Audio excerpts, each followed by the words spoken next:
हो येओंग का एक सपना था बचपन से। वो एक महान फुटबॉल प्लेयर बनना चाहता था अपने आइडल की तरह, लेकिन असलियत में वो सिर्फ एक नाकाम इंसान बन पाया। जब वो छोटा था उसने अपने पापा को अपना सपना बताया। उसके पापा ने कहा कि उसमें कुछ खास टैलेंट है। छोटा हो येओंग अपने पापा की बातों पर भरोसा कर बैठा। भले ही वो बस दिलासा दे रहे थे, वो जोश में एक फुटबॉल क्लब में भर्ती हो गया। पर जल्दी ही उसे समझ आ गया कि वो टैलेंटलेस है और उसका कोच उसे छोटे बच्चों के साथ प्रैक्टिस करने भेज देता है। उसी दिन हो येओंग को लगा जैसे अटैक ऑन टाइटन वाली दीवार उसके और उसके सपनों के बीच खड़ी हो गई है। वो ये बर्दाश्त नहीं कर पाया और फुटबॉल एकेडमी छोड़ दी। वो बहुत उदास हो गया। उसके पापा ने उसे समझाया कि हर किसी का टैलेंट वक्त पर सामने आता है और शायद वो लेट ब्लूमर हो। पर हो येओंग को दोबारा भरोसा नहीं हुआ और उसने फुटबॉल हमेशा के लिए छोड़ दिया। अब वो एक लो लेवल जॉब करता है, एक कन्वीनियंस स्टोर में पार्ट टाइम क्लर्क। एक दिन वो अपने बेस्ट फ्रेंड की पार्टी में जाता है जो एक प्रोफेशनल फुटबॉल क्लब से कॉन्ट्रैक्ट साइन करता है। हो येओंग जलन से बियर पीता रहता है और सोचता है काश मैंने हार न मानी होती, शायद आज मैं भी प्रोफेशनल प्लेयर बन जाता। वो ये बात अपने दोस्त को बताता है जो मजाक उड़ाता है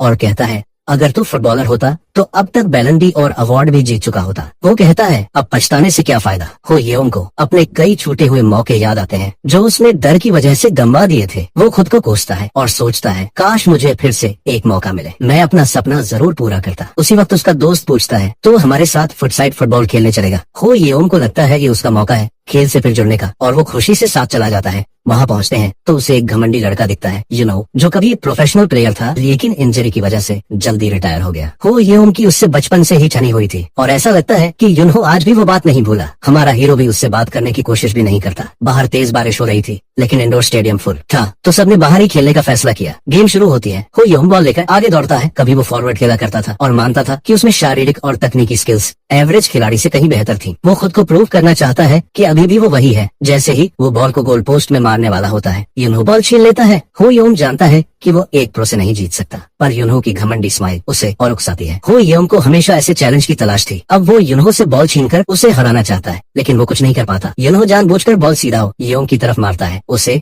और चिढ़ाने के लिए। गुस्से में हो येओंग उससे फिजिकल हो जाता है। फिर बाकी प्लेयर्स बीच में आकर दोनों को अलग करते हैं। थोड़ी देर बाद हो येओंग बॉल उठाने के लिए साइड लाइन पर जाता है। तभी बिजली गिरती है सीधी उस पर। बिजली ने जैसे उसे झटका ही नहीं जला ही दिया। उसे लगता है अब उसकी जिंदगी खत्म होने वाली है। वो परेशान होता है, ना कुछ अचीव किया ना कुछ बना, ऊपर से बिजली भी मुझ पर ही गिरी। जैसे ही उसकी सांसें छूटने लगती हैं, वो खुदा को चिल्लाकर कहता है मेरी जिंदगी वापस दो। तभी वो खुद को एक अजीब सी जगह पर पाता है। वो सोचता है ये कहाँ हूँ मैं। तभी उसे एक डरावनी हंसी सुनाई देती है। वो पीछे मुड़कर देखता है, कोई उसकी दुआ सुन चुका है लेकिन वो भगवान नहीं बल्कि शैतान है। एक हाइब्रिड डेमन क्रोबेट उसके सामने आता है। हो येओंग डर के मारे पैंट गीली कर देता है फिर भी कॉन्फिडेंट बनने की एक्टिंग करता है। वो पूछता है क्या तू डेमन है। डेमन जवाब देता है हाँ मैं मेमन लालच का राक्षस हूँ जिसे इंसानों की दुनिया में ब्रेन ईटर कहा जाता है। मेमन हो येओंग से पूछता है क्या तू मुझसे डील करना चाहता है। हो येओंग रुकता है और सोचता है कि आगे क्या कहेगा। डेमन कहता है तो मुझसे दो चीजें ट्रेड कर सकता है, टाइम और एक स्पेशल एबिलिटी। वो समझाता है अगर तू टाइम को चुनता है तो तू 10 से 23 साल पीछे जा सकता है। हो येओंग को आइडिया अच्छा लगता है लेकिन तभी डेमन कहता है कुछ भी फ्री में नहीं मिलता,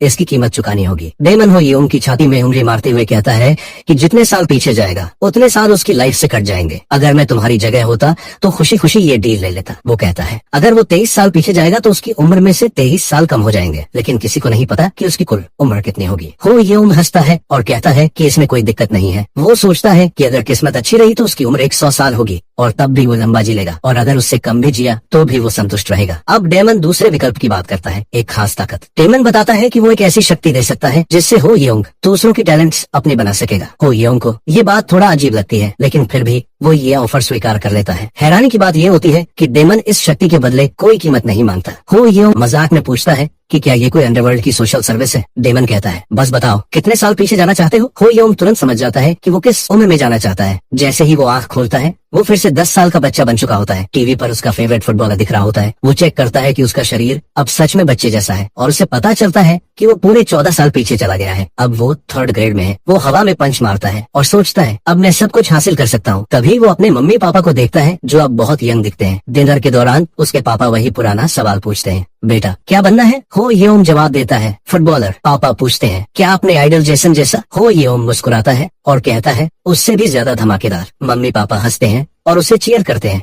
अब चूंकि वो सिर्फ 10 साल का है, उसके पास पूरी जिंदगी पड़ी है। वो पापा से पूछता है मेरी हाइपरनोवा बॉल कहाँ है। पापा उसे बॉल देते हैं, वो बॉल लेता है और पार्क में बाहर जाकर बॉल के साथ ड्रिबल करता है और सोचता है बचपन ही तो सबसे मजेदार हिस्सा था जिंदगी का। अब हो ये सोचता है कि डेमन की दी हुई शक्ति ट्राई करके देखी जाए। वो ध्यान लगाता है और एक सिस्टम विंडो सामने आ जाती है जिसमें लिखा होता है कि अभी उसके पास कोई टैलेंट नहीं है। वो उदास हो जाता है। सिस्टम विंडो प्रूव कर देती है कि वो बचपन में भी टैलेंटलेस था। वो सोचता है कि इस हालात में तो वो बॉल बॉय बनने लायक भी नहीं है, फिर भी वो प्रैक्टिस करता रहता है ताकि अपने छोटे शरीर की आदत डाल सके। उसे लगता है काश कोई मिल जाए जिससे मैं खुद को कंपेयर कर सकूं। तभी पीछे से एक आवाज आती है, क्यों बॉल के साथ छेड़छाड़ कर रहा है जब तुझे खेलना नहीं आता। उसका जानी दुश्मन युनहो आता है। हो येउंग उससे तुरंत बहस करने लगता है, लेकिन इस बार वो उसे घूंसा नहीं मारता। वो सोचता है कि क्यों ना उसकी स्किल्स को ध्यान से देखा जाए। जैसे ही वो युनहो को देखता है, सिस्टम विंडो फिर से खुल जाती है। अब उसमें लिखा है कि युनहो के पास 2 टैलेंट्स हैं, फुटबॉल प्रोडिजी और powerful mid range shot. System बताता है कि अगर हो येउंग को युनहो की टैलेंट कॉपी करनी है तो उसे उसके साथ 60 मिनट तक फुटबॉल खेलना होगा। हो येउंग बहुत खुश हो जाता है। उसे लगता है कि डेमन मेमोन की दी गई शक्ति से वो न सिर्फ अपनी बल्कि दूसरों के टैलेंट्स भी देख सकता है। हालांकि हो येउंग को समझ आता है कि युनहो उतना भी महान नहीं है जितना वो सोचता था। उसका टैलेंट सिर्फ बी रैंक का है। वो तय करता है कि चाहे कुछ भी हो ट्राई तो करके देखता हूँ। वो युनहो से कहता है चल फुटबॉल खेलते हैं।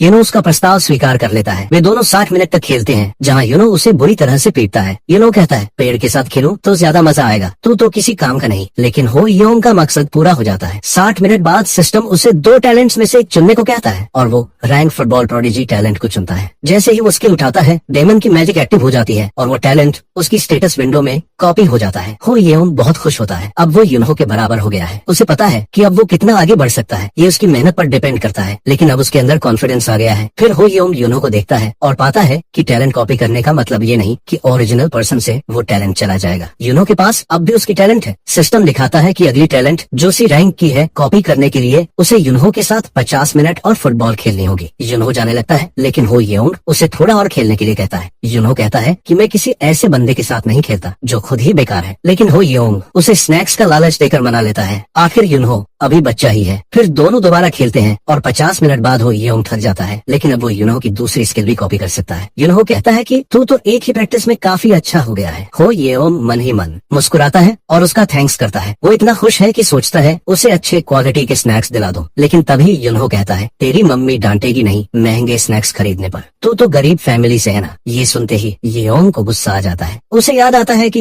युनहो का नेचर हमेशा से ही घटिया था। वो दिखावे में उसे पंच मारने का एक्ट करता है, फिर पैसे दिखाकर भाग जाता है और कहता है अब मुझे तेरी जरूरत नहीं। युनहो गुस्से में तिलमिला जाता है, लेकिन हो येउंग को कोई फर्क नहीं पड़ता और वो घर चला जाता है। घर जाते वक्त हो येउंग सोचता है कि सिर्फ एक इंसान की स्किल कॉपी करना काफी नहीं है, उसे मेहनत और किस्मत की भी जरूरत है ताकि जो टैलेंट उसने चुराई है वो सच में खेल सके। उसे एक यूट्यूब वीडियो याद आता है जिसमें 5 साल का बच्चा फुटबॉल खेल रहा था और मैनचेस्टर यूनाइटेड ने उसे स्काउट किया था। लेकिन उसके टाइम में तो स्मार्टफोन भी नहीं है। उसे फेमस होने और मौके पाने के लिए कोई और तरीका ढूंढना होगा। वो सोचता है अगर मैं टीवी पर आ गया तो मुझे और टैलेंटेड प्लेयर्स के साथ खेलने का मौका मिल सकता है। और फिर उसे एक परफेक्ट मौका याद आता है, यूथ डेवलपमेंट प्रोग्राम जो बड़े इंटरनेशनल टूर्नामेंट्स के दौरान होता है। उसे याद है कि उस प्रोग्राम में से 10 बच्चे प्रोफेशनल प्लेयर बने थे और एक था कांगचेल जिसे एक बड़ी क्लब ने स्काउट किया था। हो येउंग सोचता है अगर मैं इस प्रोग्राम में चला गया तो ये मेरा गोल्डन टिकट होगा सक्सेस के लिए। वो अपने मम्मी पापा को बताता है कि वो शूट डोरी नाम के यूथ प्रोग्राम में जाना चाहता है। ये पहली बार ऐसा प्रोग्राम हो रहा है। उसके मम्मी पापा ने इसके बारे में पहले कभी नहीं सुना क्योंकि ये तब तक फेमस नहीं हुआ था। लेकिन हो येउंग जानता है कि यही वो कैनन इवेंट है जिसने कोरियन फुटबॉल का भविष्य बदला था। पापा न्यूज आर्टिकल पढ़ते हैं जिसमें लिखा है कि शूट डोरी एक ऐसा प्रोग्राम है जो 10 साल से कम उम्र के बच्चों को ट्रेन करता है, वो भी सेलिब्रिटी कोचेस के अंदर, ताकि टैलेंटेड प्लेयर्स को ढूंढा जा सके।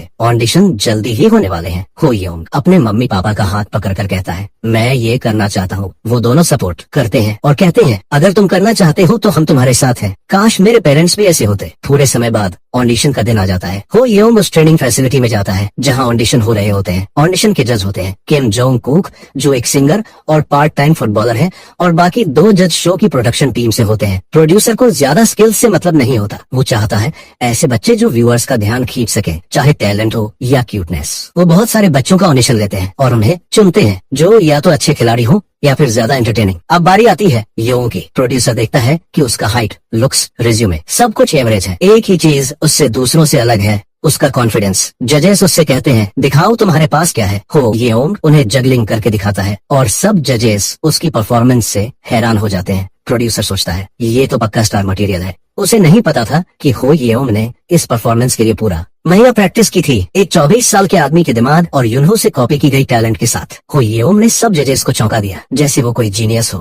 कोच यूंगकुक हो येओंग को थोड़ा और टेस्ट करना चाहता है। वो कहता है कि अब वे 1-on-1 मैच खेलेंगे जिसमें वो डिफेंड करेगा और हो येओंग को उसके खिलाफ गोल करना होगा। हो येओंग कॉन्फिडेंट है, उसे लगता है कि एक ही गोल करना है तो ये तो आसान है, लेकिन यूंगकुक को उम्मीद नहीं है कि हो येओंग गोल कर पाएगा और अगर वो नहीं भी कर पाया तो भी उसे डिस्क्वालीफाई करने का कोई इरादा नहीं है। असल में वो तो बस चाहता है कि कुछ अच्छे शॉट्स मिल जाएं ताकि प्रोग्राम के प्रोमो में अच्छे लगे। जैसे ही हो येओंग बॉल लेकर उसकी तरफ ड्रिबल करता है यूंगकुक सोचता है कि चलो थोड़ा इजी खेलता हूँ, लेकिन तभी हो येओंग उसे तेजी से क्रॉस करके निकल जाता है और गोल मार देता है। यूंगकुक हैरान रह जाता है, उसे लगता था कि हो येओंग सिर्फ जगलिंग में अच्छा है लेकिन वो तो असली मैच में भी कमाल है। वो कहता है चलो एक बार फिर ट्राई करो, इस बार मैं सीरियसली खेलूंगा। अब वो सच में जानना चाहता है कि क्या ये लड़का वाकई जीनियस है या नहीं। हो येओंग बॉल लेकर फिर से उसके पास जाता है लेकिन उसे समझ आ जाता है कि वो उसे पास नहीं कर सकता, इसलिए वो पीछे हटता है और एक पावरफुल मिड रेंज शॉट मारता है और दूर से ही गोल कर देता है। कोच समझ जाता है अब और टेस्ट करने की जरूरत नहीं है, हो येओंग ने प्रूव कर दिया है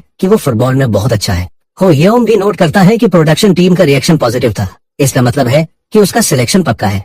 वो सोचता है मेरी मेहनत रंग लाई, अगर शो में भी ऐसी परफॉर्मेंस रही तो वो जरूर स्टार बन जाएगा। अब वो सपनों में खो जाता है, सोचता है कि कैसे बड़े क्लब्स उसे चुनेंगे, ठीक वैसे ही जैसे कॉन्गचोल जो शूट डोरी से निकला सबसे फेमस फुटबॉलर था। हो येओंग भी उसी की तरह बनना चाहता है, बार्सिलोना या रियल मैड्रिड में खेलना चाहता है। इन्हीं ख्यालों में होता है कि यूंगकुक उसके पास आता है और फिस्ट बम्प देते हुए कहता है मैं ही इस प्रोग्राम का कोच बनूंगा। उसी समय हो येओंग के मम्मी पापा भी वहां आ जाते हैं और यूंगकुक को देखकर उन्हें लगता है कि उन्होंने उसे कहीं देखा है। येओंग उन्हें बताता है ये एक फेमस सिंगर है, मुझे रेसिस्ट नहीं लगना, लेकिन क्या सारे कोरियन लोग एक जैसे नहीं दिखते। हो येओंग के पापा और यूंगकुक तुरंत बातचीत करने लगते हैं और फिर यूंगकुक प्रोडक्शन टीम के पास लौट जाता है, लेकिन जाने से पहले वो हो येओंग को बेस्ट ऑफ लक विश करता है। जैसे ही वो जाता है हो येओंग अपने स्टेटस विंडो देखता है, उसमें दिखता है कि वो यूंगकुक की कोई स्किल कॉपी कर सकता है अगर वो उसके साथ 60 मिनट तक एक्सरसाइज करे। लेकिन दिक्कत ये है कि यूंगकुक की स्किल्स है बॉडी बिल्डिंग और सिंगिंग जिनका फुटबॉल से कोई लेना देना नहीं है। हो येओंग कंफ्यूज हो जाता है लेकिन फिर भी कुछ करना चाहता है। वो यूंगकुक के पास जाकर कहता है आप मुझे कोई अच्छा प्रोटीन सजेस्ट कर सकते हैं, बस यही शब्द किसी भी बॉडी बिल्डर को खुश करने के लिए काफी है। और यूंगकुक तुरंत उसे अपने सप्लीमेंट्स के बारे में बताने लगता है। हो येओंग बात आगे बढ़ाता है और कहता है कुछ अच्छे एक्सरसाइज भी सिखा दीजिए ना। यूंगकुक खुश होकर उसे एक्सरसाइज भी सिखाता है। सच में हो येओंग को पता है कैसे चीजें अपने हक में लानी है। अब दोनों बात करते हैं सप्लीमेंट्स, एक्सरसाइज और फुटबॉल के बारे में और धीरे धीरे 1 घंटा पूरा हो जाता है। येओंग अब यूंगकुक की स्किल कॉपी कर सकता है। वो सी रैंक टैलेंट स्कल्प्टेड मसल्स चुनता है जिससे उसकी फिजिक बेहतर हो सकती है। उसे लगता है जैसे उसकी मसल्स तुरंत स्ट्रांग हो गई है, बिल्कुल वैसे जैसे पहले जिम जाने के बाद महसूस होता है। फिर हो येओंग के पापा यूंगकुक के पास जाते हैं और कहते हैं आपने जो हमारे बेटे के लिए टाइम निकाला उसके लिए कैसे थैंक्स कहें। यूंगकुक हंसकर कहता है मुझे भी उसके साथ खेलकर मजा आया। 2 हफ्ते बाद हो येओंग के पापा को कॉल आता है और बताया जाता है कि उनका बेटा शूट डोरी के लिए सिलेक्ट हो गया है। वो बहुत खुश हो जाते हैं, हो येओंग को उठाकर झुलाते हैं और उसे बधाई देते हैं। शुरुआत में हो येओंग को थोड़ी चक्कर सी आती है, लेकिन जैसे ही उसे पता चलता है कि उसका सिलेक्शन हो गया है वो बहुत खुश हो जाता है। उसे याद आता है 16 सितंबर 2002 जब उसका नाम शूट डोरी के पार्टिसिपेंट्स की लिस्ट में आया था। उसके मम्मी पापा भी बहुत खुश होते हैं क्योंकि इस रफ्तार से उनका बेटा जल्दी ही टीवी पर आने वाला है और बड़ा स्टार बनने वाला है। हो येओंग के मन में भी एक अलग सी गर्माहट होती है क्योंकि ये उसकी पहली सच्ची उपलब्धि थी जो उसने टाइम ट्रेवल करके वापस आने के बाद हासिल की थी। उसे फेमस बनने या ब्रांड एड्स करने में कोई दिलचस्पी नहीं है, उसका सिर्फ एक सपना है अपनी स्किल्स दिखाना और दुनिया का बेस्ट फुटबॉलर बनना। वो फुटबॉल को पकड़े हुए भविष्य के सपने देखता है जहां वो दुनिया के बड़े बड़े क्लब्स के लिए खेलेगा, लेकिन ये सपना पूरा करने के लिए उसे और भी ज्यादा मेहनत करनी होगी। हो येओंग बाहर भागकर फुटबॉल खेलने चला जाता है क्योंकि उसे पता है कि भले ही उसके पास चीटिंग स्किल्स है फिर भी उसे बहुत कुछ सीखना है। शायद उसने टैलेंट चोरी किया हो लेकिन उसके पास अभी भी बेसिक स्किल्स की कमी है जो उसे पीछे कर रही है। उसने सबसे पहले जगलिंग की प्रैक्टिस शुरू की क्योंकि उसे लगता है कि वो इसे ठीक से गेम में यूज नहीं कर पाता। वो रोजाना जगलिंग की प्रैक्टिस करता है दिन पर दिन और धीरे धीरे उसे अपने में सुधार दिखता है। सुबह जगलिंग और दोपहर में पार्क जाकर स्टेमिना बढ़ाने की ट्रेनिंग। कुछ ही दिनों में शूट डोरी प्रोग्राम शुरू हो जाता है और पहला मैच इवेल्युएशन होने वाला है जिससे पहले हो येओंग की टेंशन बढ़ जाती है। उनका मैच कोरिया की बेस्ट जूनियर फुटबॉल अकेडमी से है। प्रोड्यूसर कोच से कहता है कि अपने टीम को फुल पावर में खिलाओ। उसे फर्क नहीं पड़ता कि शूट डोरी की टीम 20 गोल से हार जाए, उसे बस इतना चाहिए कि बच्चे रोएं ताकि ऑडियंस इमोशनल हो जाए। क्या गजब का आदमी है। वो सोचता है कि जब बच्चे धीरे धीरे बेहतर प्लेयर और टीम बनेंगे तो दर्शक उनकी प्रोग्रेस देखकर इम्प्रेस होंगे। और शो हिट बन जाएगा। उसे हो येउंग से थोड़ी उम्मीदें हैं क्योंकि उसका प्रमोशनल वीडियो बहुत हिट हुआ था। उसे लगता है भले ही जीत की उम्मीद ना हो येउंग का एक गोल भी शो की पॉपुलैरिटी बढ़ा सकता है। फिर भी वो मानता है कि अकेले टैलेंट से वो बेस्ट टीम को हरा नहीं सकता। मैच शुरू होता है।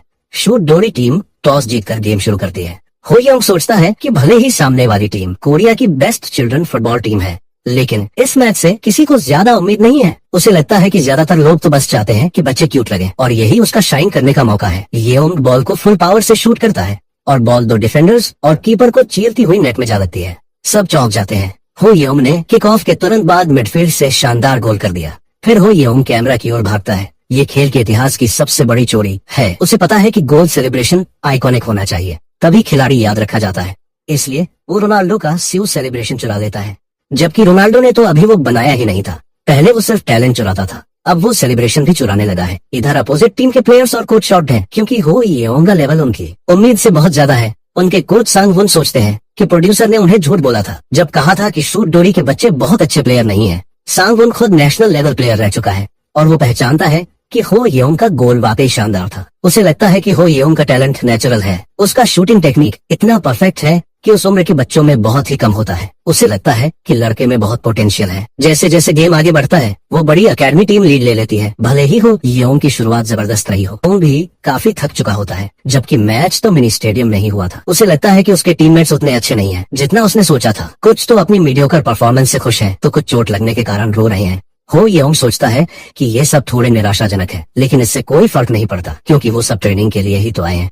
वो सोचता है अगर मेरे पास मेरी एडल्ट बॉडी होती तो मैं अकेले ही सबको धूल चटा देता, लेकिन अभी की अपनी स्किल्स और स्टेमिना से वो सबको नहीं हरा सकता। मैच अपने एंड के करीब पहुंचता है और हो येउंग अपने ओपोनेंट से बॉल छीनकर तेजी से गोल पोस्ट की ओर दौड़ता है। हो येउंग चारों तरफ से दुश्मन खिलाड़ियों से घिरा हुआ था क्योंकि उनके कोच को लगा कि चाहे हो येउंग कितना भी टैलेंटेड हो, वो इस स्ट्रेटेजी से नहीं निकल पाएगा। लेकिन पिछले कुछ महीनों की ड्रिबलिंग और जुगलिंग की प्रैक्टिस अब काम आ रही थी। हो येउंग बिजली की रफ्तार से खिलाड़ियों को पार करता है और एक और गोल मार देता है। वो फिर से चोरी किया हुआ सेलिब्रेशन करता है और कमेंटेटर पागल हो जाते हैं क्योंकि उसने अपना 5वां गोल कर लिया होता है। कमेंटेटर उसे मोटियों के बीच बगुला कहकर बुलाते हैं, लेकिन हो येउंग जानता है कि वो इतना अच्छा सिर्फ इसलिए है क्योंकि उसका दिमाग एक एडल्ट का है। वो सोचता है कि उसका शरीर एक कंप्यूटर की तरह है जिसमें सुपर एडवांस्ड सॉफ्टवेयर है, इसलिए उसकी उम्र के बच्चे उसे हरा नहीं सकते। मैच खत्म होता है और चाम बम क्लब 14-5 से जीत जाता है। हो येउंग थका हुआ होता है, लेकिन फिर भी उसे कोई पछतावा नहीं होता क्योंकि उसने अपनी स्किल्स दिखा दी थी। वो मैदान पर लेटा हुआ सोचता है